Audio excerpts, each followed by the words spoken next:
16 years ago, when I was 11 years old, I found some pictures of a baby, and it said "Our Baby," and the back of it said Sherry. I found the address on one of the letters, and I decided to write Sherry.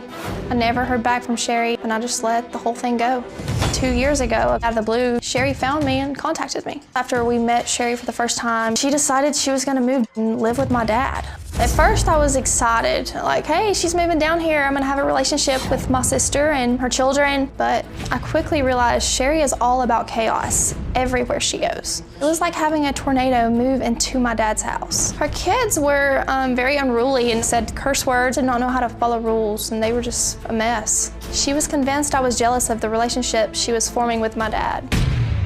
Sarah got upset and just started saying things like I was ruining her life. I don't have to compete for my dad's love. I'm a daddy's girl. And I sure was not jealous. She would just make stuff up, trying to cause drama, start fights. Things just got out of hand. I called her a stupid bitch, and I just felt like she was trying to be some high and mighty Christian woman. Sherry was absolutely crazy. I feel like Sarah is just an undercover sinner. I think Sherry has a lot of problems and mental issues. I think she's immature, hell on wheels, and I wanted no part of that. Since she left a year ago, I've had no contact with her at all, and I just have no desire to have a relationship with her. I regret contacting Sherry 100% at this point. Sarah, come on out. I hate her, man. I hate her so much. How are you? Feelings Good to mutual. meet you. Have a seat. I'm glad, and if I wasn't on Dr. Phil's show, I'd beat your ass. You're so classy. No, I would. I don't care. I'm sorry. I No, would listen, never if do you're it going to now. talk that way, you're going to leave. You're not going to disrespect my stage with that kind of comment, and you're not going to threaten a guest on my stage in that way. So you're either going to zip it or you're going to leave, one of the two. I won't say that again. Okay, then that's not what we're here for. So you are forewarned. I just want the truth to come out.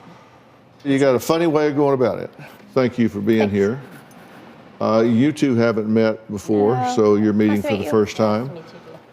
Did your father talk about having a daughter when you were growing up, a daughter named Sherry? Not until I found a briefcase with all of Sherry's stuff and Okay. pictures and letters. And that was Betty. 15 years ago. Correct. Okay. So he knew Correct. that he had a daughter. And did she know that he was the father? Yes. Oh, I had told him that I didn't think he was the father. He told me that he was the father, but you told her that she had a really good life and that he didn't want to mess it up. But I mean, I found a picture that said "Our Baby," and it was to him. So.